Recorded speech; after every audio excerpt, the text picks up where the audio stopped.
Today's daf is daf nun zayin. We are going to begin on the bottom of daf nun vav amud beis siman.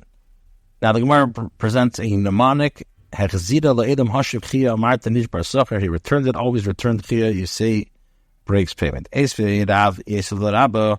Rav Yosef asked the shayla to the opinion of Rabbi. Was taught in a brayse. Hechzidim came shir. If a person lost an item and he returned it to a place where the owner will see it, he's not responsible to deal with it. If the item was stolen or lost, the finder bears financial responsibility to compensate the loss. Rabbi now says like this: what does the Bryce mean by saying was stolen or lost?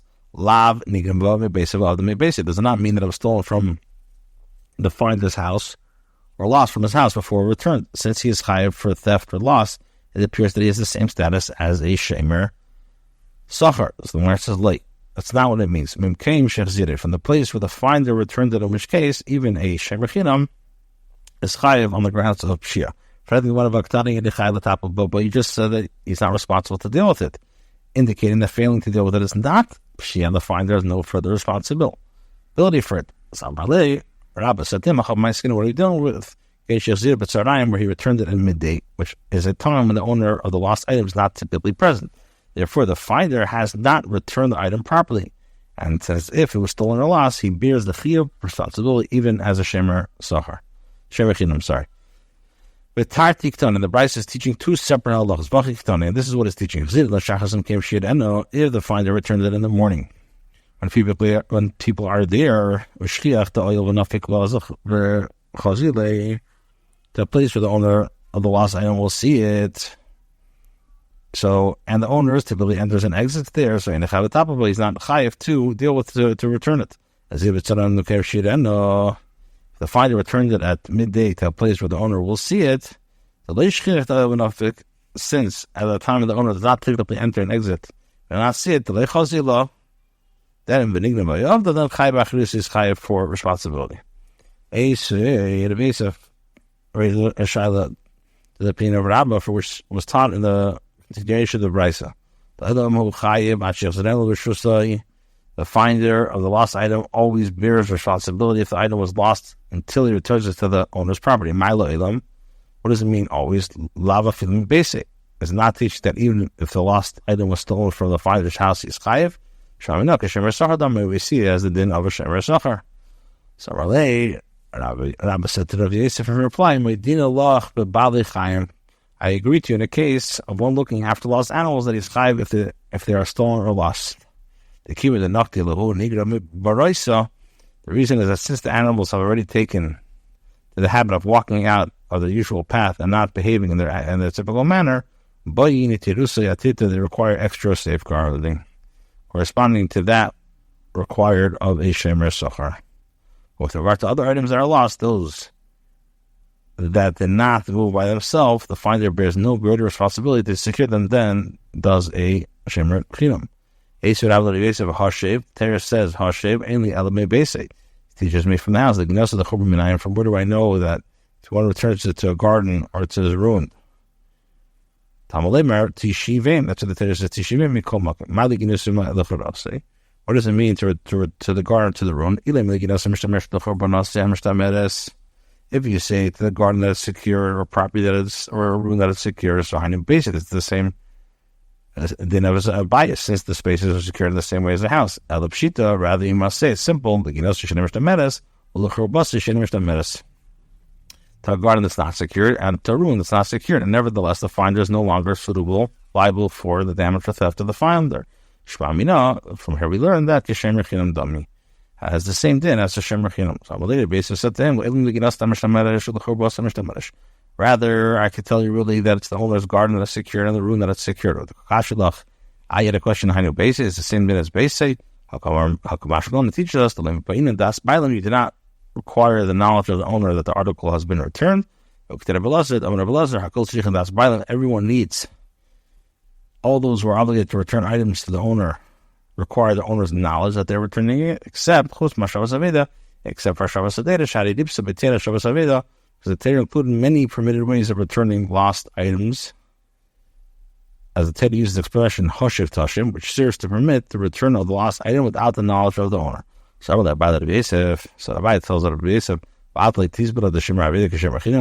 dummy do not hold that the Shemer Aveda has the same din as a Shemer Chinam.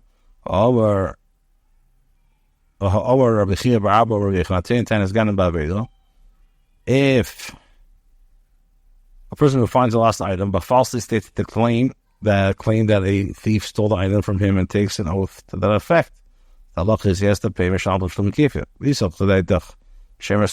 And if you think it's a Shemer Sachar, why does he pay double? Kind of, but you should be required to pay only the principal, since a Shemer Sachar is chayav in any event if the article is stolen or lost, and he did not stand to benefit from the claim that the item was stolen.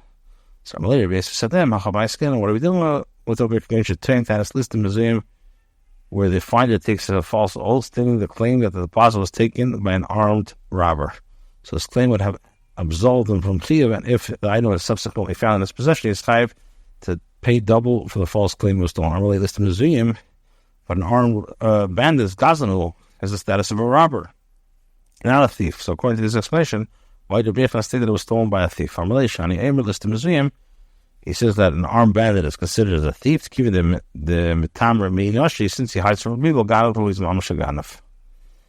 So they asked the shaila, loi, no. So they asked the shaila, what's the shaila? The opinion raised that was Tana Brisa, loi, no. If you see this, the Allah who pays a Tashlum Kefil, are you going to say this in regards to them that does not pay a Tashlum Kefil?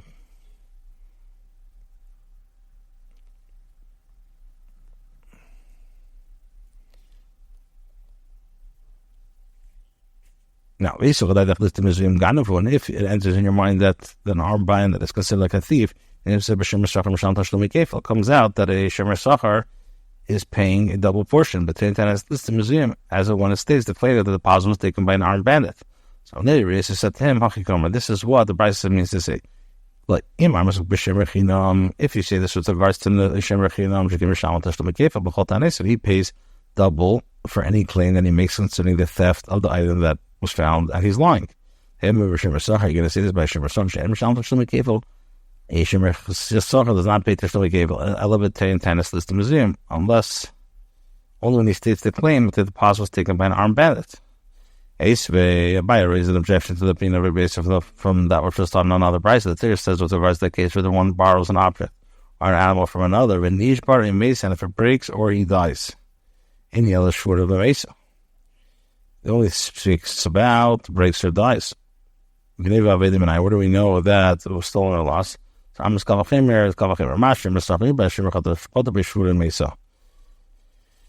the item breaks or dies, why is it not Shuva?